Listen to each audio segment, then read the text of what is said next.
லவ்தேத்தூர் இயேசுஸ் கிறிஸ்துஸ். இயேசு கிறிஸ்துவுக்கு புகழ்.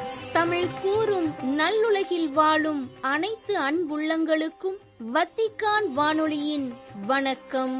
இறைவன் உங்கள் உள்ளத்தையும் இல்லத்தையும் தன் அன்பாலும் அருளாலும் அமைதியாலும் இன்றும் என்றும் நிரப்புவாராக.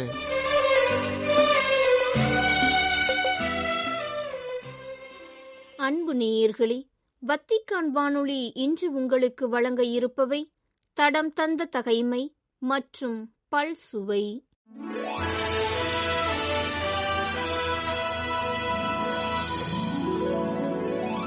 தடம் தந்த தகைமை. யோராமிற்கு எதிராக சூழ்ச்சி செய்த ஏகு.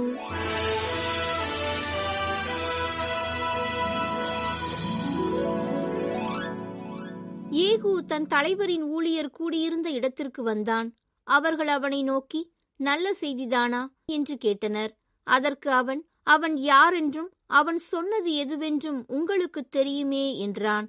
அதற்கு அவர்கள், அது பொய், உண்மையை எங்களுக்கு தெரிவி என்றனர். அப்போது ஏகு, அவன் என்னிடம் ஆண்டவர் கூறுவது இதுவே, உன்னை இஸ்ரேலுக்கு அரசனாக திருப்பொழிவு செய்கிறேன் என்றான் என்று பதிலளித்தான்.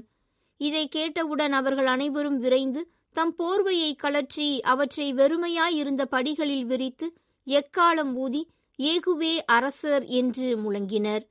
நிம்சியின் மகனான யோசபாத்தின் புதல்வன் ஏகு யோராமுக்கு எதிராக சூழ்ச்சி செய்தான். அப்பொழுது யோராம் சிரியாவின் மன்னன் அசாவேலுக்கு எதிராக இஸ்ரேலின் எல்லா படைகளோடும் ராமோத்து கிளையாதை முற்றுகையிட்டிருந்தான். பல்சுவை. இவ்வாற புனிதர்கள். திருத்தூதரான புனித தோமையார். திருத்தூதே எங்கள் தோமாவே, திருவடி பணிகின்றோம்.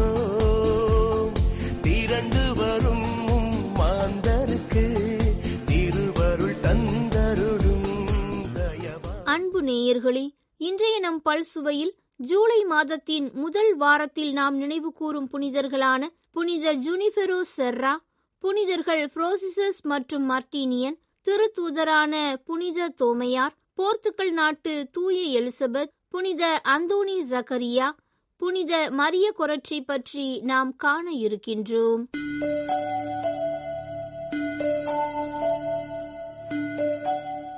ஜூலை 1, புனித ஜுனிஃபெரா செர்ரா.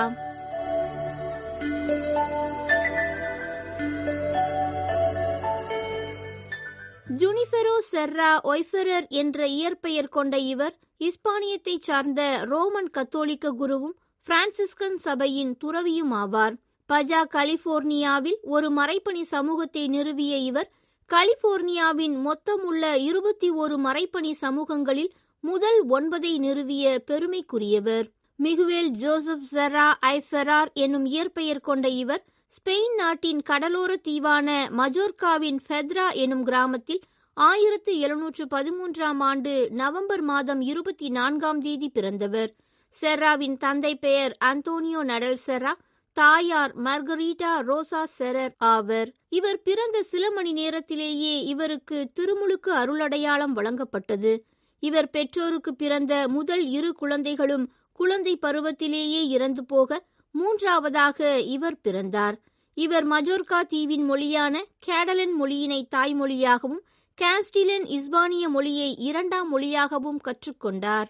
7 வயதான செர்ரா வயல்வெளிகளில் கோதுமை, பீன்ஸ் ஆகியன அறுவடை செய்வதிலும் கால்நடைகளை மேய்ப்பதிலும் பெற்றோருக்கு உதவியாக இருந்தார். உள்ளூரில் இருந்த பிரான்சிஸ்கன் துறவர மடத்திற்கு அடிக்கடி செல்வதில் அதிக ஆர்வம் காட்டிய இவர் அத்துறவியர் நடத்திய ஆரம்ப பள்ளியில் சேர்ந்து வாசித்தல், எழுதுதல், கணிதம், லத்தீன், மதம் மற்றும் வழிபாட்டு பாடல், குறிப்பாக கிரகோரியன் மந்திரம் கற்றார். இயற்கையாகவே நல்ல குரல் வளம் பெற்றிருந்த இவரை பிரான்சிஸ்கன் துறவியர் பாடல் குழுவினருடன் இணைந்து பாட அனுமதித்தனர். இவரது 15ஆம் வயதில் பெற்றோர் இவரை தலைநகரான பால்மாதி மஜோர்காவில் உள்ள பிரான்சிஸ்கன் பள்ளியில் சேர்த்துவிட்டனர்.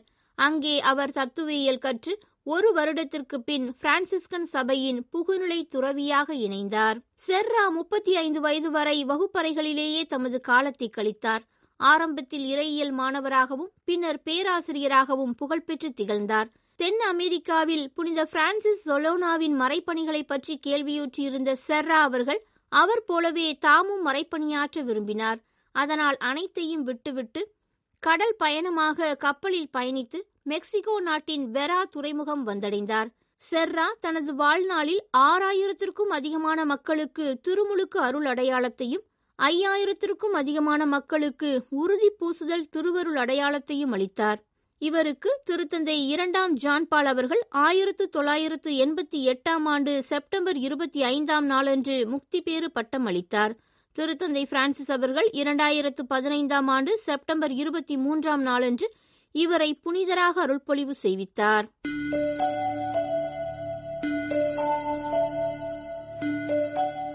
ஜூலை 2 புனிதர்கள் புரோசிசஸ் மற்றும் மார்டினியன்.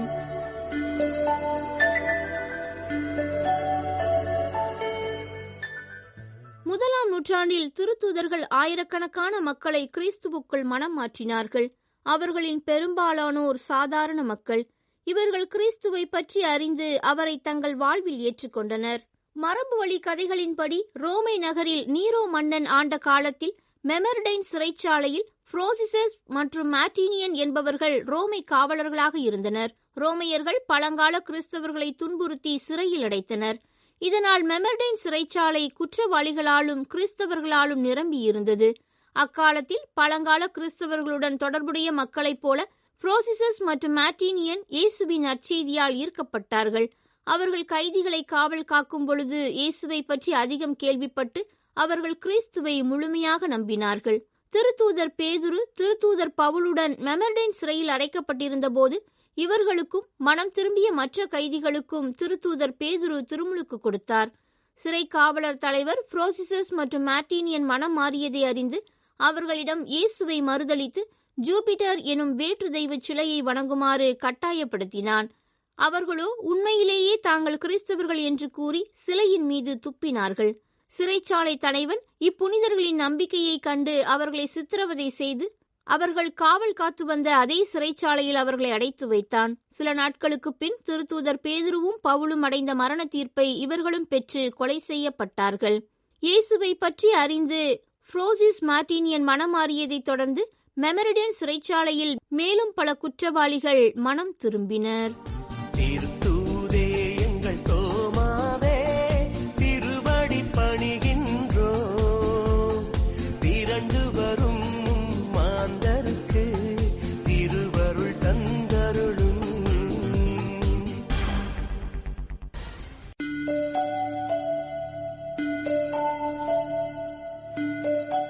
ஜூலை 3 திருத்தூதரான புனித தோமையார்.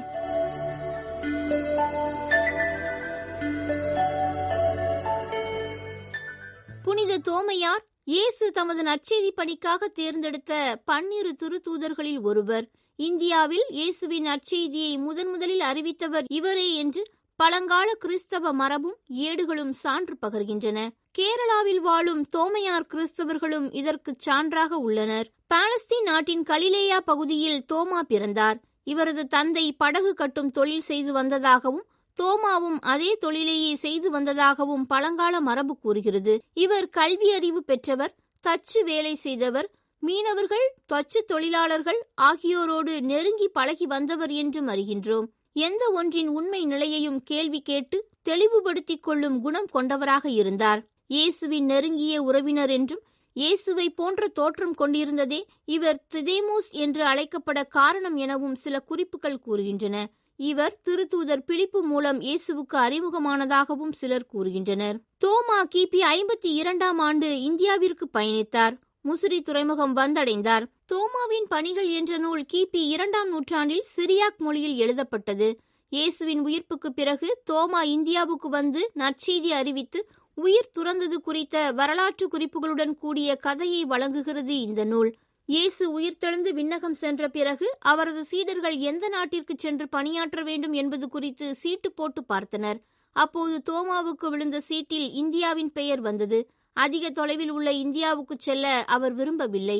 அப்போது இந்தோ பார்த்திய அரசரான கொண்டபோரஸ் அனுப்பிய ஹப்பான் என்பவர் கட்டட கலைஞர் ஒருவரை எதிர்பார்த்து பாலஸ்தீன் சென்றிருந்தார். அவருக்கு தோன்றிய இயேசு தமது பணியாளரை அழைத்துச் செல்லுமாறு கூறி தோமாவை அவருடன் அனுப்பி வைத்தார். கொண்டபோர சரசபைக்கு வந்த தோமா மாளிகை கட்டுவதாக கூறி பணத்தை வாங்கிக் கொண்டு அதை ஏழைகளுக்கு உதவி செய்ய செலவிட்டார். குறிப்பிட்ட காலத்திற்கு பின் மாளிகையை பார்க்கச் சென்ற அரசர் அங்கு ஒரு சிறிய கல் கூட இல்லாததைக் கண்டு அதிர்ச்சி அடைந்தார். தோமா தம்மை ஏமாற்றி விட்டதாக கூறி அவரை அரசர் சிறையில் அடைத்தார். அப்போது அரசரின் தம்பி காத் திடீரென நோய்வாய்ப்பட்டு இறந்து போனார். அவருக்கு இறுதிச் சடங்குகள் நடத்த ஏற்பாடு செய்து கொண்டிருந்த வேளையில் அவர் திடீரென எழுந்து விண்ணகத்தில் தமது அண்ணன் பெயரில் உள்ள மாளிகையை தமக்கு தருமாறு கேட்டார். இதையடுத்து தோமா மாளிகை கட்டுவதாக கூறியது உண்மை என்று நம்பிய அரசர் கொண்டபோரஸ் அவரது குடும்பத்துடன் திருமுழுக்கு பெற்று கிறிஸ்தவரானார். அதன் பிறகு சிறிது காலம் அந்த நாட்டில் உள்ள மக்களுக்கு இயேசுவை பற்றிய நற்செய்தியை அறிவித்து பலரை மனம் திருப்பினார்.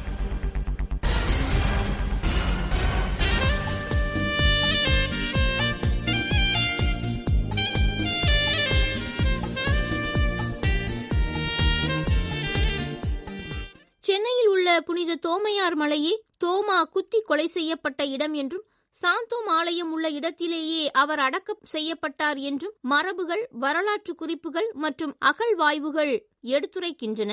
இயேசுவின் திருத்தூதர்களுள் ஒருவரான இவரை நற்செய்தி நூல்கள் தோமா என்ற பெயருடனேயே அடையாளப்படுத்துகின்றன. 9ஆம் நூற்றாண்டில் தயாரிக்கப்பட்ட ரோமன் நாள்காட்டியில் புனித தோமாவின் விழா நாளாக டிசம்பர் 21ஆம் தேதி குறிக்கப்பட்டிருக்கிறது. 1969ஆம் ஆண்டு ரோமன் நாள்காட்டி திருத்தி அமைக்கப்பட்ட போது புனித ஜெரோமின் மறைசாட்சிகள் நினைவு நாள் குறிப்பின் அடிப்படையில் திருத்தூதர் தோமாவின் விழா ஜூலை 3ஆம் தேதிக்கு மாற்றப்பட்டது.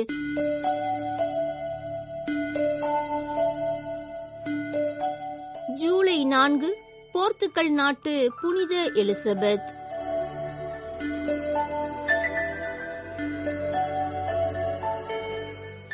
புனித எலிசபெத் ஸ்பெயின் நாட்டு மன்னன் 3ஆம் பீட்டரின் மகள். ஸ்பெயின் மொழியில் எலிசபெத்தின் பெயர் இசபெல்லா. ஹங்கேரி நாட்டு அரசி புனித எலிசபெத்தின் பேத்தி. இவர் இளமை முதல் ஆழமான பக்தியிலும் தவ முயற்சிகளிலும் வளர்ந்தார். 12ஆம் வயதில் போர்த்துகல் மன்னன் டென்னீஸுக்கு திருமணம் செய்து வைக்கப்பட்டார். மன்னன் தன் வாழ்வை கீழ்த்தரமாக வாழ்ந்தார். இவருக்கு கான்ஸ்டன்ஸ் என்ற பெயரில் ஒரு மகள் இருந்தார். அவர் காஸ்டினால் அரசன் 4ஆம் பெர்டினாண்ட் என்பவரை மணந்தார். அபோன்சோ என்ற பெயரில் ஒரு மகன் இருந்தார். இவர் பின்னாளில் போர்ச்சுகல் நாட்டின் 4ஆம் அபோன்சோ மன்னராக வந்தார். எலிசபெத் இத்தகைய சூழ்நிலையிலும் தன் ஆன்மீக வாழ்வில் மிகுந்த உறுதியும் ஆர்வமும் காட்டினார். தம்முடைய கணவர் முன்கோபியாகவும் முரடராகவும் நடந்து கொண்டாலும் தன்னுடைய விசுவாசம் நிறைந்த ஜெபத்தின் வழியாக தன்னுடைய 40 ஆண்டு கால திருமண வாழ்வில் இவர் வெற்றி கண்டார். கணவனை முற்றிலும் இறைவன் பக்கம் மனம் மாற்றிட வழிவகுத்தார். மணமாறிய கணவர் 12 ஆண்டுகள் இறை விசுவாசத்தில் வாழ்ந்து இறந்தார். 1336ஆம் ஆண்டு ஜூலை 4ஆம் நாள் இறந்தார். இவருக்கு திருத்தந்தை 8ஆம் உர்பான் அவர்களால் 1625ஆம் ஆண்டு மே 25ஆம் நாள் புனிதர் பட்டம் வழங்கப்பட்டது.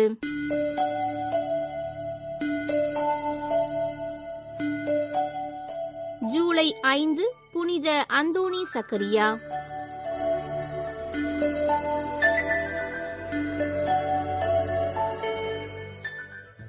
புனித அந்தோணி மரிய சக்கரியா அவர்கள் கிபி 1502ஆம் ஆண்டு இத்தாலியின் கிரமோனா பகுதியில் பிறந்தார். புனித அந்தோணி மரிய சக்கரியா தம் இரக்கச் செயல்களாலும் புனித வாழ்க்கையாலும் பலரை மனம் திருப்பினார். அத்தோடு ஆண்கள் பெண்களுக்கான துறவற சபைகளை நிறுவினார். இவரின் தாய் இவருக்கு 18 வயது நடக்கும்போது விதவையானார். நோயினால் தாக்கப்பட்ட ஏழை எளியோரை குணப்படுத்தும் நோக்குடன் சக்கரியா பதுவை பல்கலைக்கழகத்தில் மருத்துவக்கலை பயின்று பட்டம் பெற்றார். மக்களின் உடல்நிலையை மட்டுமல்லாது உள்ளத்து நோய்களையும் குணமாக்க வேண்டுமென எண்ணி திருவிவிலியத்தையும் கற்றார். 1530ஆம் ஆண்டில் குரு பட்டம் பெற்று பர்னபைட்ஸ் என்ற பெயர் கொண்ட ஒரு துறவற சபையை நிறுவினார். மிலான் நகரில் புனித பர்னபாஸ் ஆலயத்தில் இவர் தமது அலுவலகத்தை அமைத்துக் கொண்டதால் அப்பெயரை தமது சபைக்கு கொடுத்தார். இவரது தூண்டுதலின் பேரில் லூயிசா தொரெல்லா என்ற ஒரு செல்வந்தர் ஏஞ்சலிக்கல்ஸ் என்ற பெயர் கொண்ட பெண்களுக்கான துறவற சபையை நிறுவினார். இச்சபையின் சிறப்பு நோக்கம் தவறிச் சென்று பள்ளத்தில் விழுந்து கிடக்கும் பெண்களை மீட்பதும் அவர்களுக்கு புதிய சிந்தனைகளையும் உயரிய கண்ணோட்டங்களையும் கொடுப்பதுமாக இருந்தது. இத்தகைய அரும்பணி மக்களிடையே நல்ல வரவேற்பை பெற்ற பின் சக்கரியா தமது 36ஆம் வயதில் விண்ணக வாழ்வை அடைந்தார். அடிக்கடி திருநற்கருணை வாங்குவது, 40 மணி நேரம் திருநற்கருணை ஆராதனை போன்ற ஆன்மீக முயற்சிகளையும் முதலில் தோற்றுவித்தவர் இவரே. 1539 ஆண்டு ஜூலை 5ஆம் நாள் இறந்த புனித அந்தோனி ஜக்கோரியா அவர்களுக்கு திருத்தந்தை 13ஆம் லியோ அவர்களால் 1890 ஆண்டு ஜனவரி 3ஆம் நாள் அருளாளர் பட்டம் வழங்கப்பட்டது. 1897 ஆண்டு மே 15ஆம் நாள் புனிதர் பட்டம் வழங்கப்பட்டது.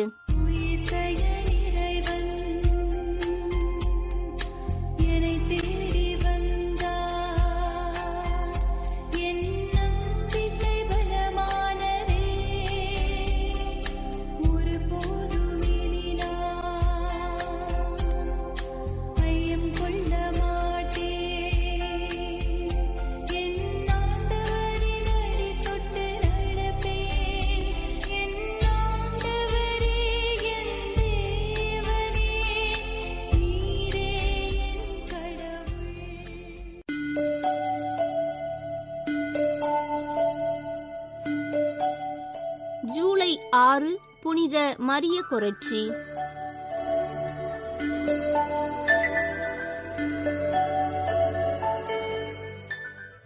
இத்தாலியின் அங்கோனா பகுதியில் 1890 ஆண்டு பிறந்த மரிய கொரட்சி மரிய தெரேசா கொரட்சி எனும் இயற்பெயர் கொண்டவர் ஆவார். இவர் கல்வி கற்கும் அளவுக்கு வசதி இல்லாத ஏழை குடும்பத்தில் பிறந்தார். தந்தையின் பெயர் லூயிஜி கொரெத்தி, தாயார் அசுந்தா தி கர்லீனி. 5 வயதாகையில் வறுமை காரணமாக இவர்களது குடும்பம் கொஞ்சம் நஞ்சம் இருந்த நிலங்களை விற்றுவிட்டு ஊராக சென்றது. இறுதியில் கிபி 1899 ஆண்டு லீ ஃபெரேர் என்ற ஊருக்கு சென்று அங்கே லா கசீனா அந்தீகா என்ற பெயருள்ள வீட்டில் தங்கினர். அவ்வீட்டை செரனெல்லி என்ற குடும்பத்தினருடன் பகிர்ந்து கொண்டனர். அக்குடும்பத்தில் ஜொவானி செரனெல்லி என்பவரும் அவரது மகனான அலெக்சாந்திரோ செரனெல்லி என்ற 18 வயது இளைஞனும் வசித்து வந்தனர். மரியாவுக்கு 9 வயதாகையில் அவரது தந்தை மலேரியா காய்ச்சலால் பாதிக்கப்பட்டு இறந்தார். பகல் நேரங்களில் மரியாவின் தாயாரும் சகோதரர்களும் விவசாய கூலி வேலை செய்வதற்காக செல்ல மரியா வீட்டில் தனது சின்ன தங்கையை கவனிப்பதும் வீட்டை சுத்தம் செய்வதும் சமையல் பணிகளை செய்வதுமாக இருந்தார். 11 வயதில் இவருக்கு புதுநன்மை கொடுக்கப்பட்டது. கிபி 1902 ஆண்டு ஜூலை மாதம் 5ஆம் தேதி மரியா தமது வீட்டின் வெளிப்புறம் அமைந்திருந்த படிக்கட்டில் அமர்ந்திருந்தார். இவர் தனித்திருந்ததை அறிந்து சற்று நேரத்தில் அங்கு வந்த அலெக்சாந்திரோ செரனெல்லி ஒரு கத்தியை காட்டி தாம் சொன்னபடி கேட்கவில்லை என்றால் குத்தி விடுவதாக பயமுறுத்தினான். அவனுடைய நோக்கம் பாலியல் வன்கொடுமையால் மரியாவை அடைவதாக இருந்தது. இது சாவான பாவம், இதற்காக நீ நரகத்திற்கு போவாய் என்று மரியா பலவிதமாக கதறி அழுதும் பயனில்லை. மரியா அவனுக்கு இணங்க மறுத்ததால் அவரின் உடலை பலமுறை கத்தியால் குத்தி கிழித்தான் செரனெல்லா. குற்றுயிராய் மருத்துவமனை எடுத்துச் செல்லப்பட்ட மரியாவுக்கு அறுவை சிகிச்சை செய்யப்பட்டது. ஆனால் 24 மணி நேரம் மரணப்படுக்கையில் இருந்த மரிய கொரட்சி அவரை மன்னித்து விட்டேன் என்று கூறிவிட்டு இறந்தார். கொலை செய்ததற்காக அலெக்சாந்திரோவுக்கு 30 ஆண்டுகள் சிறை தண்டனை அளிக்கப்பட்டது.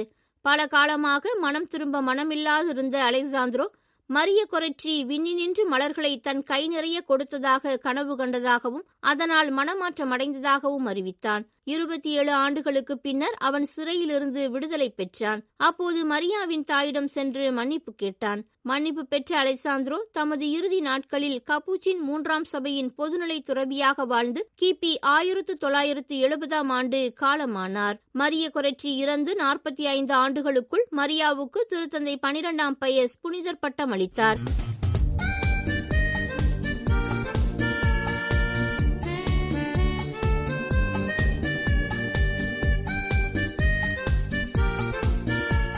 இவ்வாறு புனிதர்கள் திருத்தூதரான புனித தோமையார் என்ற தலைப்பில் இன்றைய பல்சுவையினை உங்களுக்கு வழங்கியது வத்திக்கான் வானொலி. உங்களது ஆர்வமுள்ள செவிமடுத்தலுக்கு நன்றி. வணக்கம்.